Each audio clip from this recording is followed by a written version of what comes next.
Telegram channel से download कर सकते हैं। 3 जुलाई 2020 को नागालैंड राज्य की कैबिनेट ने यह फैसला लिया कि डॉग मीट पर बैन लगाया जाएगा।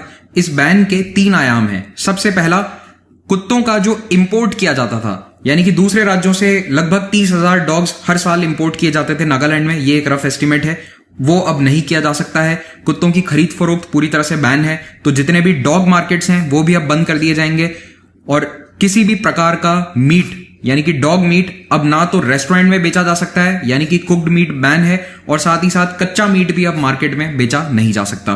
तो कुल मिलाकर डॉग मीट और उसके व्यापार पर पूरी तरह से रोक लगा दी है नागालैंड की सरकार ने। वैसे तो 2016 में भी नागालैंड सरकार ने पूरा प्लान बना लिया था कि डॉग मीट को बैन किया जाएगा, क्योंकि उस वक्त लीगली सरकार को चैलेंज किया गया था कोर्ट में कि डॉग मीट को बैन किया जाए, लेकिन तब यह बैन नहीं लगाया गया किसी कारणवश।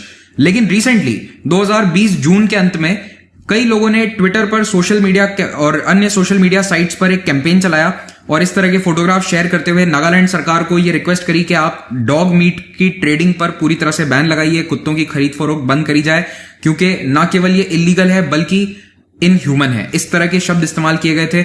एक ट्वीट काफी जो रीशेयर किया गया था वो था प्रीतीश नंदी का। तो ये फोटोग्राफ्स इस तरह से शेयर किए थे और इस पूरे कैंपेन को बल मिला था मेनका गांधी के द्वारा भी। मेनका गांधी जो कि एक भाजपा की सांसद हैं, पहले मंत्री भी रह चुकी हैं, उनका एक एनजीओ चलता है पीपल फॉर एनिमल्स। ये बहुत ही बड़ा एनजीओ है, आई थिंक इंडिया का सबसे बड़ा एनिमल वेलफेयर ऑर्गेनाइजेशन होना चाहिए ये। तो इन्होंने पीपल वाया एनिमल्स के द्वारा भी एक अपील जारी करी नागालैंड सरकार से और लोगों से भी कि आप भी नागालैंड सरकार को चिट्ठी लिखिए, ट्वीट कीजिए, सोशल मीडिया पर कैंपेन चलाइए। और वैसे तो कई सालों से लोग ये अपील कर रहे हैं कि डॉग मीट को बैन किया जाए, न केवल नागालैंड में बल्कि मणिपुर, मिजोरम, मेघालय जैसे राज्यों में भी। लेकिन नागालैंड सरकार ने अभी ये माना है कि हमें जून और जुलाई में हजारों ईमेल प्राप्त हुए, लोगों की कई अपील प्राप्त हुई और इसीलिए हमने ये बैन लगा दिया है। कुछ ही महीने पहले मिजोरम की सरकार ने भी डॉग मीट के ऊपर बैन लगा दिया था। तो नागालैंड अब दूसरा उत्तर पूर्वी राज्य बन गया है जिसने कुत्तों के मीट पर पूरी तरह से बैन लगा दिया हो। जानवरों के अधिकारों के लिए काम करने वाले 2 एनजीओज हैं, ह्यूमेन सोसाइटी इंटरनेशनल और पीपल फॉर एनिमल। ये दोनों लंबे समय से डॉग मीट को बैन करने के लिए अपील कर रहे हैं, उसके लिए काफी कैंपेन भी चला चुके हैं और इन्होंने इस डिसीजन को काफी वेलकम किया है। ये ह्यूमेन सोसाइटी इंटरनेशनल का ही एक एस्टिमेट था कि नागालैंड में हर साल 30,000 कुत्तों को अन्य राज्यों से लाया जाता है केवल बेचने के लिए फॉर मीट। तो ये वो ऑफिशियल नोटिफिकेशन है जो गवर्नमेंट ऑफ नागालैंड के द्वारा जारी किया गया था। देखो, अनाउंसमेंट 3 जुलाई को हो गया था लेकिन ऑफिशियल नोटिस 4 जुलाई को आया था। तो हमारे लिए इंपॉर्टेंट यहां पर क्या है कि किस कानून के तहत ये बैन लगाया गया है। तो देखिए, नागालैंड सरकार ने इस्तेमाल किया है FSSAI वाले रेगुलेशन का। और FSSAI क्या कहता है कि जिन कैटेगरी मीट्स को हम ओके करेंगे केवल वो भारत में लीगल होंगे, उसके अलावा किसी भी जानवर का मीट बेचा नहीं जा सकता। तो इसी रूल को, इसी रेगुलेशन को इस्तेमाल किया गया है। Food safety and standards, food product standard and food additives regulation 2011। तो एक्ट आया था 2006 में, इसीलिए इसको FSSAI एक्ट 2006 कहते हैं, लेकिन रूल्स एंड रेगुलेशंस आए थे 2011 में। तो इन रूल्स एंड रेगुलेशन में लिखा हुआ है कि जो मीट और मीट प्रोडक्ट्स हम लिस्ट आउट करेंगे केवल वो ही कंज्यूम करे जा सकते हैं, खाए जा सकते हैं। अगर कोई जानवर का मीट उस लिस्ट में नहीं है तो फिर वो देश में इलीगल है उसका कंजम्पशन। तो डॉग मीट इस लिस्ट में नहीं आता है। लेकिन ये एक ऐसा कानून है जिसको देखो 10 साल से एक तरह से अनदेखी करी जा रही थी। इसकी डॉग मीट शामिल नहीं था लेकिन फिर भी उसका कंजम्पशन कॉमनली किया जाता था कई स्टेट्स में, specially in north east India. Region क्या है? कल्चरल है। नागालैंड में कई प्रकार के जानवरों का मीट खाया जाता है, कंज्यूम किया जाता है और उनमें से कुत्ता भी एक है। डॉग मीट एक तरह की डेलिकेसी होती है। ऐसा नहीं है कि हर घर में हर रोज कुत्ता बनता है। डेलिकेसी का मतलब यह है कि उसे कभी कभी बनाया जाता है लेकिन कंज्यूम किया जाता है, ट्रेडिशनली किया जाता आया है। ऐसा माना जाता है नागा सोसाइटी में, कई ट्राइबल कल्चर्स में, कि कुत्ते के मीट में अच्छी मेडिसिनल वैल्यू होती है और उसका न्यूट्रिशन कंटेंट अच्छा होता है। अगर कोहिमा यानी नागालैंड की राजधानी में आप जाएंगे या फिर दीमापुर जो सबसे बड़ा शहर है नागालैंड का, वहां पर आप जाएंगे तो कई रेस्टोरेंट्स में डॉग मीट सर्व होते हुए काफी कॉमनली देखा जा सकता है। तो वहां पर कल्चरली ये नॉर्म है, हमेशा से आया है। ऐसा नहीं है कि रिसेंटली किसी ने डॉग मीट खाना शुरू किया है, हमेशा से खाया जा रहा है और इसीलिए ये वहां के ट्रेडिशन का एक तरह से हिस्सा है। तो इसको लेकर कुछ चैलेंजेस कॉन्स्टिट्यूशनली भी आएंगे। मुझे लगता है कि कुछ ही दिनों में कोई ना कोई कोर्ट जाएगा आर्टिकल 371A के तहत। अगर आप पॉलिटी के स्टूडेंट हैं तो आपको मालूम होगा कि ये आर्टिकल क्या है। तो ये आर्टिकल ब्रीफली अगर आपको बताऊं तो नागालैंड को स्पेशल अधिकार देता है कि वो अपने रीति रिवाज और सामाजिक परंपराओं का पालन कर सकते हैं। अगर संविधान का कोई भी आर्टिकल इनकी परंपराओं के खिलाफ है तो आर्टिकल 371 ऊपर माना जाएगा, उनका कस्टमरी लॉ ऊपर माना जाएगा। तो ये 371A स्पेशल प्रोटेक्शन देता है नागा कल्चरल राइट्स को।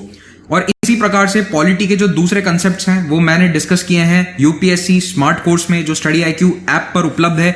यहां पर आपको स्टडी आईक्यू की विभिन्न फैकल्टीज के द्वारा पूरा कोर्स एक स्ट्रक्चर्ड वे में कंप्लीट करवाया जाएगा। आईएएस एग्जाम की तैयारी आप घर बैठे कर सकते हैं इस कोर्स के माध्यम से। तो जल्द से जल्द डाउनलोड कीजिए स्टडी आईक्यू ऐप, और इस कोर्स पर ईएमआई ऑप्शन भी अब अवेलेबल है। अब मैं बात करता हूं मीट बैन के लार्जर इशू के बारे में। भारत में कई बार ये मुद्दा चर्चा में रहता है, खास करके जब भी बीफ पर बैन की बात उठती है, और ये हर साल 2 साल में न्यूज में रहता है ये टॉपिक। तो इसलिए आपको पता होना चाहिए कि दोनों साइड से आर्ग्यूमेंट्स क्या हैं। तो एक पर्टिकुलर प्रकार के मीट को बैन क्यों नहीं करना चाहिए, सबसे पहले मैं आपको इसके फेवर में पॉइंट बताता हूं। पहली बात, भारत एक बहुत ही बड़ा देश है, we are a diverse country, ये बात आप बचपन से सुनते आ रहे होंगे। तो देखिए ये डाइवर्सिटी इसीलिए है क्योंकि सब जगह का कल्चर अलग है, हर जगह सामाजिक रीति रिवाज अलग हैं, हर जगह का खान पान अलग है। अब अगर आप ये चाहें कि देश पूरा एक सा हो जाए तो फिर ये डाइवर्सिटी चली जाएगी। तो अगर हम हमारी डाइवर्सिटी को इतना बढ़ा चढ़ाकर प्रस्तुत करते हैं तो फिर हमें उस डाइवर्सिटी को एक्सेप्ट करने की ताकत भी डेवलप करनी चाहिए। अगर आज आपको लगता है कि भारत बहुत डाइवर्स है और आप इस बात पर गौरव महसूस करते हैं, तो फिर आपको यह भी एक्सेप्ट करना होगा कि कई देश के हिस्सों में ऐसी परंपराएं हैं जो आपके परंपराओं के अगेंस्ट होंगी या फिर आपके मॉरल और एथिकल कोड्स के अगेंस्ट होंगी। तो ऐसा ही नॉर्थ ईस्ट के अंदर मीट का बैन है। हमारे लिए शायद उत्तर भारत में या दक्षिण भारत में डॉग मीट कंज्यूम करना बिल्कुल गलत हो सकता है, हम उसे इस निगाह से देखेंगे कि कोई कुत्ते को मार के कैसे खा सकता है। लेकिन जिस सोसाइटी में वो मीट कंज्यूम किया जा रहा है वहां पर वो बहुत ही नॉर्मल एक्टिविटी है। इसका एक बहुत ही कॉमन और कंट्रोवर्शियल एग्जांपल बीफ भी है। बीफ यानी कि गाय का मीट देश के कई राज्यों में, कई हिस्सों में नहीं खाया जाता। हिंदू धर्म के अंदर गाय को पूजा जाता है, गाय को सेक्रेड माना जाता है, तो उसका मीट कंज्यूम नहीं किया जा सकता। तो गाय को मारने के बारे में एक एवरेज हिंदू नहीं सोचता है। लेकिन देश के कई ऐसे इलाके हैं जहां पर हिंदू भी बीफ को खाते हैं और मुस्लिम कम्युनिटीज में भी बीफ कंज्यूम किया जाता है। अगेन सभी जगह नहीं किया जाता लेकिन कई जगह किया जाता है। जैसे कि आज भी भारत में 9 राज्य हैं जहां पर काउ स्लॉटर के खिलाफ कोई कानून नहीं है। 20 राज्यों में है, 20 राज्यों ने अपने अपने स्टेट्स में ये कानून लाया हुआ है कि काउ स्लॉटर इलीगल होगा। और 2017 में भारत सरकार ने एक ऑल इंडिया कानून लाने की भी कोशिश करी थी और ये नोटिफिकेशन भी पास किया था कि काउ स्लॉटर इलीगल है। लेकिन फिर भी वो 9 राज्यों में आज भी काउ स्लॉटर जारी है क्योंकि वहां पर कल्चरली बीफ खाने का ट्रेडिशन है। तो आज मेरे लिए और उत्तर भारत के ज्यादातर लोगों के लिए गौ पूजनीय हो सकती है। गाय का मीट हम सोच भी नहीं सकते कि हम टच करें। लेकिन क्या एक मणिपुर में रहने वाले व्यक्ति से यही सोच की उम्मीद रखना सही है, जायज है, एथिकल है? नहीं। दूसरा उदाहरण है इसका पोर्क यानी कि सुअर का मांस। इसको बेकन के रूप में भी बहुत दुनिया में खाया जाता है। बेकन एक प्रकार का सुअर का मांस ही है, उसको सॉल्ट के साथ ट्रीट करके बेचा जाता है। तो बेकन बहुत पॉपुलर है, बर्गर्स में बहुत यूज किया जाता है। तो जितने भी आप ये बर्गर के ऐड देखते हो अमेरिकन फूड चेन कंपनीज के, उनमें सब में बेकन होता है या फिर बीफ होता है, दोनों में से कोई एक प्रकार का मीट इस्तेमाल किया जाता है। तो ये जो बेकन और पोर्क है ये कई धर्मों में खाना बिल्कुल इलीगल है, जैसे कि इस्लाम, जुडाइज्म। लेकिन कई धर्मों में इसके खिलाफ कोई टैबू नहीं है, जैसे कि हिंदू धर्म के अंदर बेकन खाने के खिलाफ कोई रोक नहीं है। तो आप समझ रहे हैं कि रीजन वाइज भी फर्क है, धर्म के हिसाब से भी फर्क है कि कौन सा मीट कहां खाया जाता है, कहां नहीं खाया जाता। दूसरा आर्ग्यूमेंट यह है कि जो लोग डॉग मीट को बैन करवाने की बात कहते हैं उनकी नजर में कुत्ता इंसान का साथी है, कंपेनियन है। क्यों? दूसरे जानवर क्यों नहीं हो सकते? क्या किसी के लिए बकरी उसको प्यारी नहीं हो सकती? अगर किसी की पालतू बकरी है या फिर कोई भी और जानवर है वो भी तो उसके लिए प्यारा हो सकता है। जस्ट बिकॉज कुत्ते को हमने पालतू बना लिया है, इस तरह के क्यूट फोटोज आपको कई सारे देखने को मिल जाएंगे डॉग्स के, तो दूसरे जानवरों ने क्या बिगाड़ा है? क्या बकरी के अंदर इमोशंस नहीं होते? लेकिन इसके मीट को बैन करने के लिए कोई नहीं कहता, आराम से इसका मीट खाया जाता है, कंज्यूम किया जाता है। कई ऐसे भी लोग हैं जो खुद रोज तंदूरी चिकन खा रहे हैं लेकिन वो डॉग मीट के फेवर में ट्वीट करेंगे। मैंने खुद कई सेलिब्रिटीज को देखा है कि वो मीट खाते हैं लेकिन डॉग मीट बैन के फेवर में उन्होंने ट्वीट किया था। तो ये एक प्रकार की हिपोक्रेसी है कि आप एक जानवर को तो इंसान का दोस्त मान रहे हैं, उसका स्लॉटर आपको बिल्कुल घिनौना लगता है, लेकिन दूसरी ओर किसी और जानवर का मीट आपको बहुत अच्छा लगता है, आप उसको खाने के लिए तैयार हैं। इसी हिपोक्रेसी का एक और उदाहरण आपको देता हूं अमेरिका के बारे में। यूएसए, जहां पर बेकन यानी कि सुअर का मांस बड़े आराम से खाया जाता है, it is a part of the breakfast, बच्चा बच्चा वहां पर बेकन खाता है। लेकिन वहां पर हॉर्स मीट बिल्कुल टैबू है। अमेरिका में जाकर अगर आप घोड़े का मांस बेचना शुरू करोगे अपने रेस्टोरेंट में, आपका रेस्टोरेंट अगले दिन बंद हो जाएगा। लेकिन जिन इलाकों में हजारों सालों से घोड़े का मांस खाया जाता है, क्या वो गलत है? बिल्कुल नहीं। अमेरिका के एथिक्स आप मंगोलिया में थोड़े ना लगा सकते हो। मंगोलिया में वाइल्ड हॉर्सेस हमेशा से मिलते आए हैं, तो जितने भी सेंट्रल एशियन कंट्रीज हैं, जो स्टेपीज वाला रीजन है, वहां पर घोड़े का मांस खाना बहुत ही कॉमन है, उनकी स्टेपल डाइट है। आज भी Mongolia one of the largest exporters है हॉर्स मीट का। और इनफैक्ट इंग्लिश स्पीकिंग कंट्रीज को आप छोड़ दो, यानी कि UK, USA, South Africa, Australia, इन बड़े देशों को छोड़ दो तो उसके अलावा लगभग पूरी दुनिया में घोड़े का मीट खाया जाता है। यूरोप के भी लगभग सभी देशों में हॉर्स मीट को एक डेलिकेसी की तरह खाया जाता है, स्पेशली इन सेंट्रल यूरोप।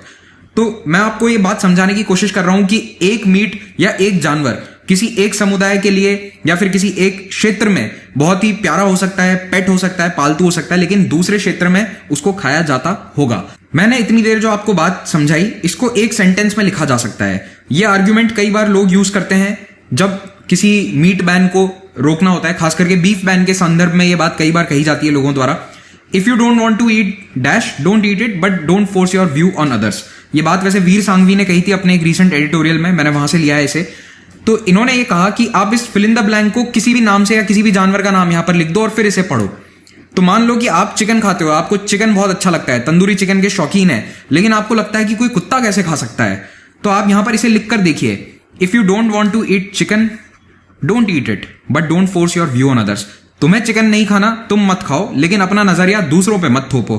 तो ये आर्ग्यूमेंट हर जगह वैलिड है। ये चिकन के मामले में भी वैलिड है, काऊ के मामले में भी वैलिड है, डॉग के मामले में भी वैलिड है। हो सकता है कि आपको कुत्ता खाना पसंद नहीं है, आपका शरीर कांप उठता है ये सोचकर कि कोई कुत्ता कैसे खा सकता है, लेकिन किसी और को तो वो सही लगता है, वो नॉर्मल लगता है। आप जो चिकन खा रहे हैं, हो सकता है कि वो किसी और को गलत लगता हो।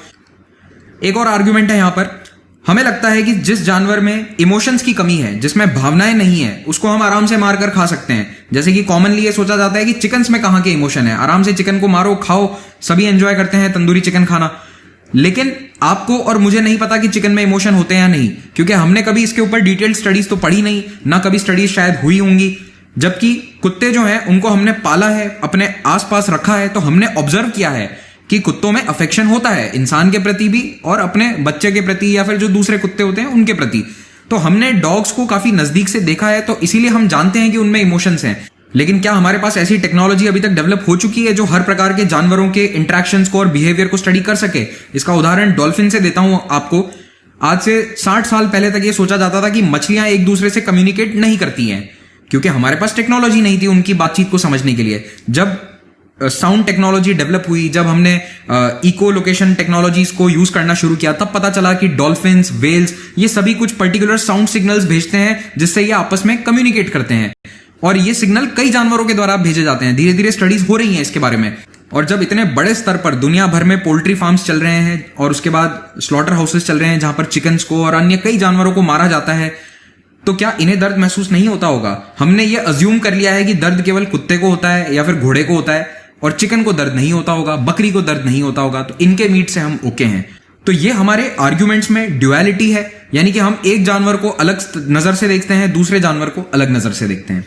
अब फाइनली मैं कुछ पॉइंट्स आपको इसके फेवर में भी बताता हूं कि क्यों मीट बैन, चाहे वो किसी भी जानवर का हो, वो सही है। क्योंकि रिसेंटली जब कोरोना वायरस पैंडेमिक आई है, तो ये जूनोटिक डिजीज है। जूनोटिक डिजीजेस पर ऑलरेडी एक अलग लेक्चर बना हुआ है, आप उसे जरूर देखिएगा।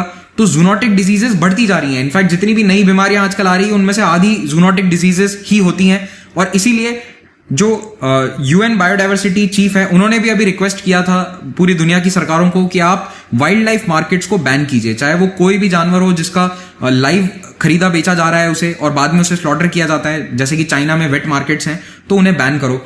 अब हालांकि भारत में देखो चाइना के स्तर के वेट मार्केट नहीं है, लेकिन हमारे यहां पर भी चिकन्स को खरीदा बेचा जाता है, लाइव हमारे सामने मारा जाता है, तो वो छोटे स्तर पर तो हो ही रहा है वेट मार्केट वाला काम। तो जूनोटिक डिजीजेस का खतरा है। तो